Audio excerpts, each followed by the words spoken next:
চোখের আড়াল মানেই সবসময় মনের আড়াল নয়। চোখের আড়াল হয়েও কেউ কেউ যে মনের গহীনে থাকতে পারেন তারই উদাহরণ এই ছবি। বিএনপি চেয়ারপারসন বেগম খালেদা জিয়ার মৃত্যুর 10 দিন পরও শুক্রবার সকাল থেকে এভাবেই তার কবরে শ্রদ্ধা জানাতে আসেন নারী, শিশুসহ বিভিন্ন শ্রেণী পেশার মানুষ। সে নাই, সশরীরে নাই, কিন্তু সে আমাদের অন্তরে আছে, সে আমাদের থাকবে চিরকাল। এবং এদেশের কোটি মানুষের হৃদয়ে আমরা চাই মহান রব্বুল আলমিনের কাছে যেন তিনি জান্নাতবাসী হয়।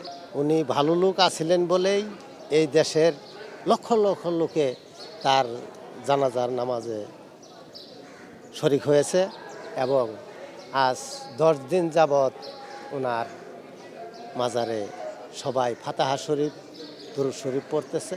খালেদা জিয়ার যে অবদান, দেশের গণতন্ত্রের পক্ষের যে অবদান, সেটা আমি না শুধু আমার মনে হয় কেউই বলে বোঝাতে পারবে না যে তার অবদান কতটুকু।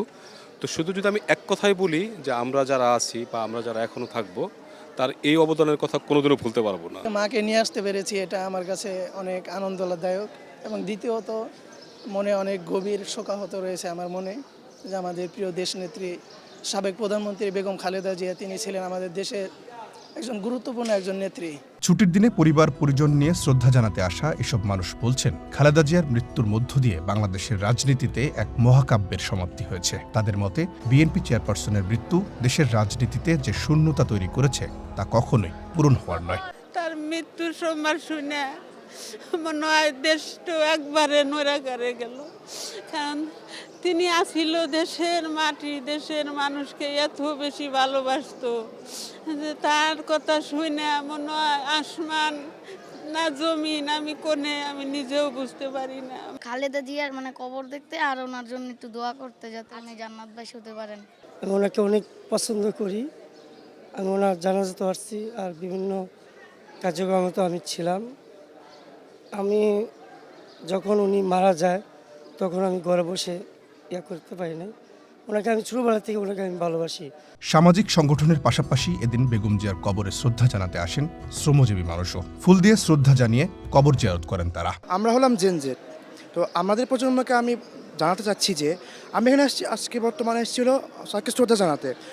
বেগম খালেদা জিয়া আমাদের আপসের নেত্রী ছিলেন, তো তার কাছ থেকে আমরা এই শিক্ষাটা নিতে চাচ্ছি যে আমাদের প্রতি প্রজন্ম বা আমাদের প্রজন্মটা কীভাবে রাজনীতিটা করবে। দাদিমা দেশ নেত্রী খালেদা জিয়া মারা গেছে আজ সকাল, তখন আমার ও আর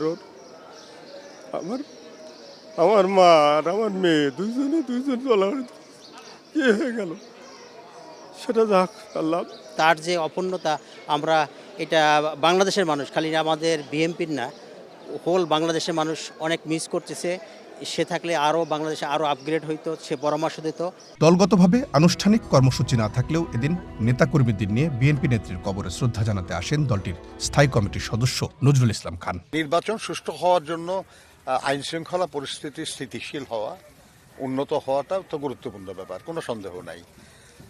আমরা অনেক আগে থেকেই বলে আসছি এটা, এবং সরকারকে আমরা বলেছি যে তারা যেন এ ব্যাপারে প্রয়োজনীয় উদ্যোগ নেন। এই ব্যাপারে আমাদের জন্য যে সহযোগিতা করা প্রয়োজন আমরা সেটা করতে রাজি হয়েছি এবং আমরা সেটা করছি।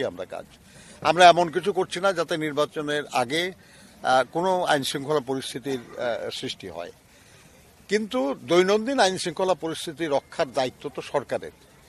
এ ব্যাপারে আমরা সরকারকে আহ্বান জানিয়েছি এবং আবার আহ্বান জানাবো যে তারা যেন অত্যন্ত সক্রিয় হয় এবং কৌশলী হয়। বিএনপি নেতাকর্মীরা মনে করেন, বছরের পর বছর নির্যাতন সহ্য করে দেশ আর মানুষের জন্য বেগম খালেদা জিয়া যেভাবে নিজেকে বিলিয়ে দিয়েছিলেন তা তাকে অমর করে রাখবে।